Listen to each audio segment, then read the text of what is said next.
네, 어제 시작된 1차 남북 차관급 당국회담이 결론을 내지 못하고 이틀째 논의를 이어갑니다. 잠시 뒤인 10시 반부터 개성공단에서 회담이 다시 시작되는데요. 이번 회담의 의제와 전망 자세히 짚어보도록 하겠습니다. 정영태 통일연구원 선임연구위원과 김희준 YTN 통일외교 전문기자 함께하겠습니다. 어서 오십시오. 네, 안녕하세요. 네. 자, 일단 어제 하루 사이에 한 번의 전체 회의 그리고 두 차례 수석 대표 접촉이 있었는데 결렬은 되지 않고 오늘 2차 회의 이틀째 회동이 이어지지 않습니까? 어떻게 봐야 될까요? 네, 그렇습니다. 좀 긍정적인 신호로 볼 수가 있겠습니다. 네. 어제 첫째 전체 회의가 단 30분 만에 끝났는데 7시간이나 정회가 되면서 네. 회담이 벌써 난항을 예고를 했는데요. 이 이제 수석 대표 두 차례 접촉 이후에도 양측이 어떤 결론을 내리지 못하고 다시 이제 회담을 속개하기로 했는데 네. 이것을 어떤 회담을 끝내겠다는 것이라기보다는 네. 회담의 동력을 계속 이어가서 이제 대화를 하겠다는 그런 의지의 표명이라고 볼 수 있겠습니다. 특히 네. 이제 이번 회담은 8년 만에 이제 처음으로 재개되는 남북 간의 당국 회담이고 특히 이제 박근혜 정부 들어서 처음으로 재개되는 남북 간의 이제 회담이라는 이름을 걸고 하는 그런 협의체이고요. 네. 또 이제 그 김정은 체제와 박근혜 정부 들어서 어떤 회담의 정례화를 가늠해 볼 수 있는 그런 잣대가 된다는 점에서 양측이 회담의 동력을 좀 이어가려는 그런 의지의 표현이라고 볼 수가 있겠습니다. 네, 자 어쨌든 이틀째 지금 이어가고 있기 때문에 의제들에 대해서 입장차를 좀 좁히기는 어려운 지금 상황인 것으로 보이는데 어떤 의제들이 지금 테이블에 올라와 있습니까? 지금 여러 언론이라든가 이런 데서 이제 공개적으로 알려진 바에 따른다면은 네. 지금 북한은 금강산 관광사업 재개 여기에서 이제 가장 초점을 두고 있는 것 같고, 네. 그 다음에 이제 우리 당국으로서는 우선적으로 이산가족 상봉 행사, 상봉 자체를 이제까지 일회성인 어떤 행사가 아니라. 그야말로 실질적으로 이 남북한 이산 가족들이 만날 수 있고 그리고 또 서로의 안부를 알 수 있는 네. 이런 정례적이고 좀 더 제도적인 이런 것으로 소위 어떤 의미에서 이제 이산 가족 상봉 자체를 좀 더 발전적으로 개선해 나가자는 그게 아마 핵심일 것 같아요. 네. 그래서 이제 이것이 이제 서로 앞서거니 뒤서거니 하는 그것도 있을 거고 그리고 또 북한은 어떤 의미에서 패키지 딜 형태로 또 어떻게 하고자 하는 어떤 그런 또 요구가 있을 가능성도 있고 네. 이렇게 해서 이것들이 아마 첨예하게 지금 부딪히고 있는 것이 아닌가 이런 생각이 되죠.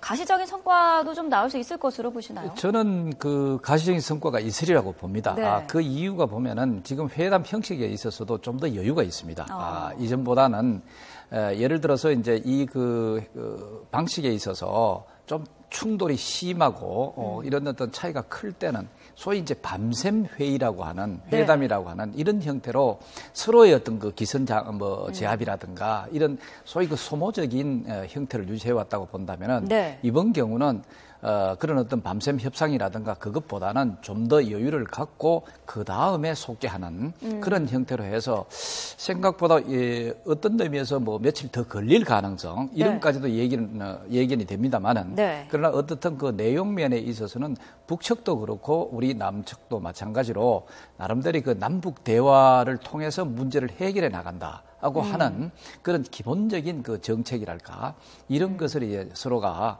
공유하고 있기 때문에 비교적 좀 더 긍정적인 우리 예견을 좀 해볼 수 있지 않겠느냐 하는 생각은 듭니다. 네, 일단 어제 오전에는 회의 분위기가 상당히 좋았다라고 알려져 있는데 밤에까지 이어진 회담에서도 분위기가 좋았습니까? 네, 일단 시작은 아주 화기애애하기 시작했습니다. 네. 무엇보다 회담 시작 전에 북측 대표단의 일원인 황철 조평통 이제 부장이 그 회담장에서 조금 떨어진 북측 출입국 사무소 CIQ까지 나와서 우리 대표단을 영접을 했는데요. 아주 이례적인 일입니다. 이런 부분은요. 그리고 이제 취재단의 노트북을 이제 북측 세관원이 검사를 하는데 이 부분을 이제 황철 부장이 직접 나서서 좀 해결을 하고 원활히 되도록 돕는 등 아주 북측이 이제 뭔가 이번 회담에서 조금 분위기를 좋게 이끌어가려는 그런 점을 보였고요. 또 양측이 이제 모두 발언해서 양측의 수석 대표가 북측의 경우도 어떤 지금은 계절은 겨울이지만 봄볕이 오도록 그런 따뜻한 분위기에서 이제 회담을 잘 이끌어가자. 우리 측도 어떤 통일을 위한 그런 작은 첫걸음을 잘 내자 이런 말을 하면서 이제 회담의 분위기를 아주 화기애애하게 이어졌는데 다만 이제 회담 이제 전체 회의 첫 번째 이제 모두 발언을 통해서 양측이 이제 모든 의제들을 이제 테이블에 올려놓으면서 박사님 말씀하신 대로 우리 측은 특히 이제 이산가족 상봉의 정례화를 내세웠고 북측은 금강산 관광 재개를 내세우면서 양측이 아직도 치열한 뭐 물밑 조율을 벌이고 있는 것으로 보입니다. 네. 따라서 이제 회담 분위기 자체가 이제 화기애애하다고 볼 수는 없겠고요. 특히 이제 하지만 이제 북측이 이렇게 좀 좋은 분위기로 나서고 양측이 이렇게 회담을 계속 이틀째 이어가면서 이렇게 어렵게 이어지는 와중에서도 북측이 어떤 회담장을 박차고 나가지 않는 이유 어떻게 보면은 내년도 5월에 열리는 제7차 당대회를 앞두고 북측 입장에서는 뭔가 우호적인 대남 또 대외 관계 그런 분위기를 조성을 해야 되고 네. 무엇보다 김정은 체제의 공고함을 과시하기 위해서 어떤 경제적인 성과를 내야 하는 그런 부담이 있습니다. 따라서 이제 무엇보다 이 금강산 관광 재개라는 이런 큰 목적을 달성하기 위해서는 조금 더 우호적인 분위기에서 회담을 끌어가려는 거 아닌가 그런 전략이 아닌가라고도 평가가 됩니다. 그러면 그 현장에서는 회담이 언제쯤 마무리가 될 것이다 예상할 만한 그런 분위기가 좀 감지가 되고 있습니까? 당초 이제 이번 회담은 당국 회담의 틀을 갖추고 있고 또 고위급 회담인데 네. 사실 이제 대표단이 3명인 것은 약간의 어떤 실무 접촉의 성격도 갖고 있습니다. 따라서 이제 이번 회담에서 그 지난 8월 합의를 이끌어냈던 그 2+2 고위 당국자 접촉에서만큼 뭐 무박 4일 40시간의 이제 마라톤 협상을 하면서까지 이제 이번 회담을 이끌어 갈 것인가 하는 부분은 좀 의문은 있고요. 다만 이제 이번이 그 약간 실무 접촉 성격의 이제 고위급 접촉인 만큼 너무 회담을 무리하게 이끌어가지 않고 네. 뭐 오늘 밤새는 정도 하면서 차기 추후 회담에 대한 합의를 이끌어내는 것만으로도 좀 절반의 성공일 것으로 보이고요. 네. 조금 더 나아가서 이산가족 상봉 정례화를 위한 뭐 양측의 적십자 실무 접촉을 또 추후 재개한다.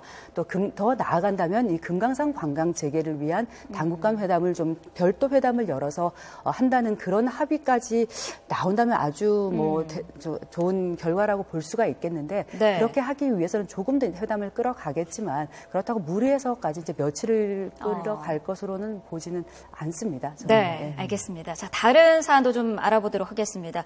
이 남북 당국 회담을 앞두고 김정은 위원장이 수소폭탄을 보유했다고 처음으로 말을 하지 않았습니까? 물론 그 우리 정부 당국도 그렇고 미국과 뭐 러시아 쪽에서도 지금 허풍일 것이다. 이렇게 지금 보고 있는데 가능성이 어느 정도 된다고 보시나요? 저는 단정적으로 허풍이다 이렇게 하기도 좀 어렵지 않느냐 하는 생각이 듭니다. 우리가 그 돌이켜 보면은 북한이 핵실험을 하기 전에도 자기들이 그 핵 능력을 가졌다 이렇게 얘기했을 때 그걸 우리가 허풍이라고 사실은 많은 그 언론들이라든가 전문가들이 판단한 측면이 사실 있고 그렇다 해가지고 이제 이번 경우도 사실 그 수소폭탄을 발언했는 것은 꼭 뭐 수소폭탄을 지금 만들었다 이것을 이제 만들었냐 안 맞느냐 그걸 단정적으로 또 판단하기도 어려운 건 또 사실입니다.